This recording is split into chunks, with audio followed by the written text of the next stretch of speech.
Hey guys, welcome back to VHS Bros. Today we're going to be discussing Sam Raimi's classic 1981 Evil Dead. And we're here to discuss whether or not it really holds up. So we both recently just rewatched the movie in anticipation of the new Evil Dead Burn. Are you ready? I'm ready. Alright, let's cut to the chase.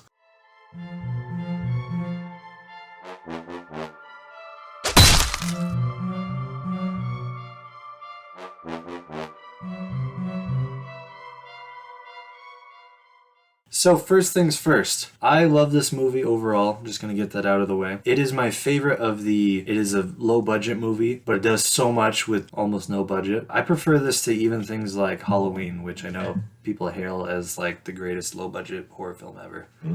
So apologies to you Halloween fans out there, but Evil Dead is better. What is your favorite stuff about this one in particular? What I like about this movie, it gets under your skin really, really easily. It combines the things that made The Exorcist scary and the things that made Texas Chainsaw Massacre scary. And when you put those two together, just the way it's assembled makes me feel unnerved when I watch it. So you still find it scary to this day? Yes. Yeah. I think it's one of the more unnerving films from the 80s. Especially with the fact that it had no budget. It was very much guerrilla war, guerrilla filmmaking. I don't know if they had a tripod because the camera is like never steady in the movie. So well, even with the low budget, I'd say there are moments in the film that feel cheap. Like visually, you see some of the makeup or practical effects and you're like, that looks fake.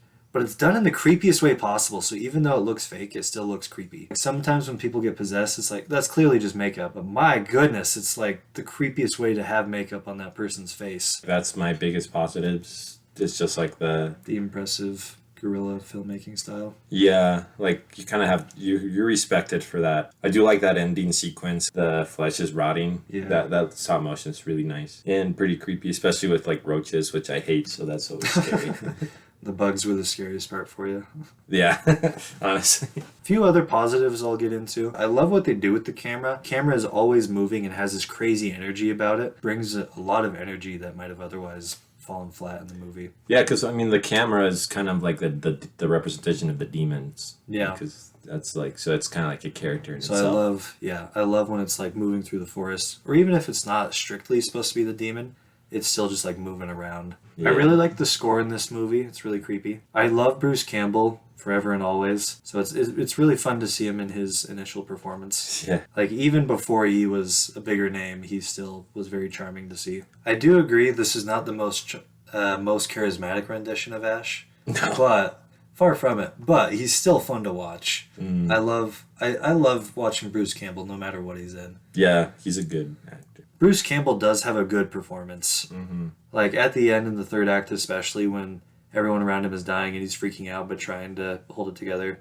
Like he does a pretty convincing job of being scared. And yeah, I think he does good.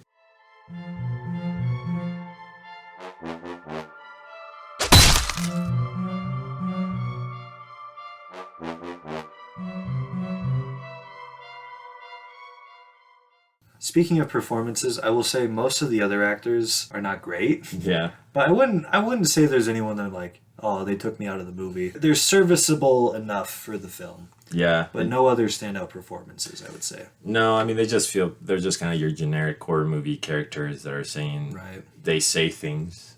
Well, a lot of the spoken dialogue when they're possessed isn't even necessarily their performance, it's the voice modulation. Mm-hmm. Doing the heavy lifting for them. I'm not even thinking about like them possessed. I'm just thinking them like before that. They just I'm talking about like them as they don't really feel like anything. You mentioned that this is your favorite of like the original trilogy. Yeah, it's your least favorite? Yeah, it made me even realize how much more I don't like it. Really? I actually did used to think I liked it, but I hadn't seen it since I first watched it when I was like a teenager, and then I watched the second one, and that's the one I usually watch. After this rewatch, I felt like I was watching Evil Dead 2, but inferior in every way. The characters are not that charismatic to me in the first one. So that's why I'm like curious, like why is this one your favorite? Let me preface what I'm about to say by saying I still really like Evil Dead 2, but it's my least favorite of the Evil Dead films. The reason I like the first one the best is because I think it is the creepiest one of them all. Mm-hmm. Like when I watch it, everything looks off in a way that's creepy. Like I said with the makeup, if you did have it look perfectly convincing, they don't look as creepy to me because it feels, more movie like. yeah, loses some of that creepy edge to me. Yeah, I can see that. Because to me, like, none of these movies are scary. They used to be when I Yeah. was way younger. Similar reasons to why I like Texas Chainsaw Massacre. It feels very grimy. It evokes an eerie atmosphere. The way the music is utilized throughout the film, the incessant screaming and stuff. I still feel like of the same tropes that they do in all the Evil Dead, I still feel like this one has the weakest of the, because they do the same thing each one, Yeah. and like the same kind of creepy chants. I personally prefer the franchise when it's trying to be serious and creepy.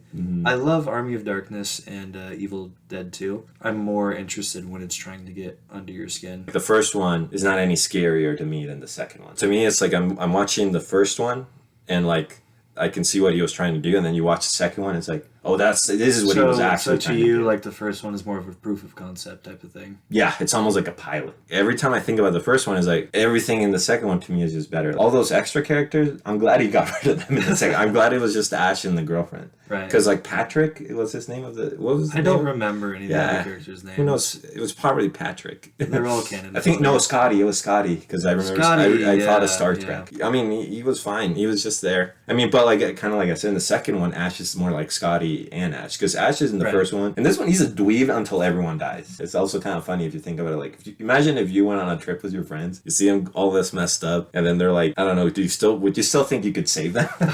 Like, Having seen the horror films I have, I'd say I'm out. yeah, but it's also funny that the all he had to do was burn the Necronomicon.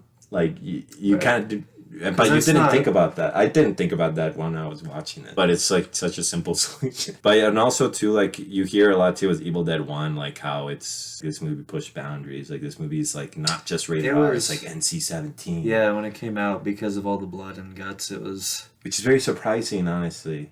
Because I feel like it wasn't that like that gory. Well, I mean, you also obviously we're watch- not the sense now. Yeah. Now we have Terrifier. Now we have crap like that. It's interesting, because Texas Chainsaw Massacre was originally given an X rating. It was. It literally has no gore. Yep. Well, he fought the studio, and the studio said, okay, fine, we'll give you an R rating. Yeah, RoboCop I was remember he originally- wanted a PG rating. Yeah, which is why there was little blood. Exactly, that's why there's no gore. She Yeah. was like, all right, we can make this PG. Then they said X. And he's like, Which is insane. he said, can we compromise with R? And shit, you're like, I'd rather watch the second. Yeah, because it's just like it's the same plot beats. It's the same, Right. but it's just like not as Because they entertaining. reiterate the first movie in the first like half hour of the second one. You can't hate on this too. I can't hate on it too much because it's like I think Evil Dead 2 is just evidence of how much he improved. But what I do find interesting is how I guess what's cool that even though I find it like that you still see that one as your favorite because it leads Yeah. more towards the horror. But like I feel like the first one is also very splatstick for its time. I mean, because there are films from the 70s and 80s that are also super low budget, but they're just very crude with the violence, very realistic with it. My biggest negative, Bruce Campbell has a really stupid haircut in this He movie. does. He has a freaking bowl haircut. He looks like a freaking like Coco head from like Ned's Yeah. Declassified. What were you thinking, So- Bruce? We demand a response.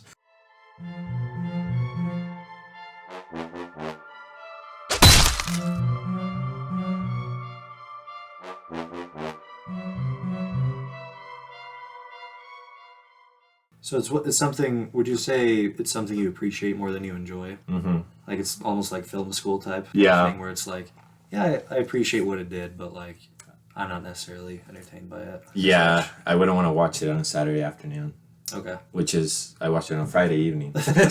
I personally quite love this movie. I think it's a classic. I would put it up there alongside stuff like Texas Chainsaw Massacre and Black Christmas. Among my favorite classics. And I guess what would be your score? Quality, I'd say maybe like 5 or 6 out of 10, just because super low budget, but what they do with the budget I think is super well utilized. Entertainment value for me, I'd give it 10 out of 10 Keeps you engaged. from start to finish. Well, for me, entertainment value, I'll probably like 6, maybe like pushing a 7 on a good day. Okay. Like I'd say pushing a 7 on a good day because I mean it's not any worse than like some random slasher from like the 80s or something. Right. You know, it's not worse than that for sure. It's pretty decent for what it is. I think it's just when I see it in comparison to the I just It's can't just stop that- comparing them to the It's sequels. just you'd always rather do Evil Dead 2. Yeah, and if Evil Dead 2 didn't exist, I probably honestly would think this is like whoa. If it was its just own Evil thing. Dead and Yeah. no other ones, no Evil Dead Burn, no Evil Dead Apartment Complex Edition, Evil none Dead of- Apartment. yeah, none of that existed, I probably would be like, whoa, this is insane, bro. Then I would say 7. I think that's pretty fair. If you just see the movie by itself, it's still pretty decent. It's just like I can't stop thinking of the second or third. Well, that's it for today. That's our review for the original Evil Dead. Keep a lookout for a review for Evil Dead Bird coming up. Make sure to like and subscribe, and we will see you later.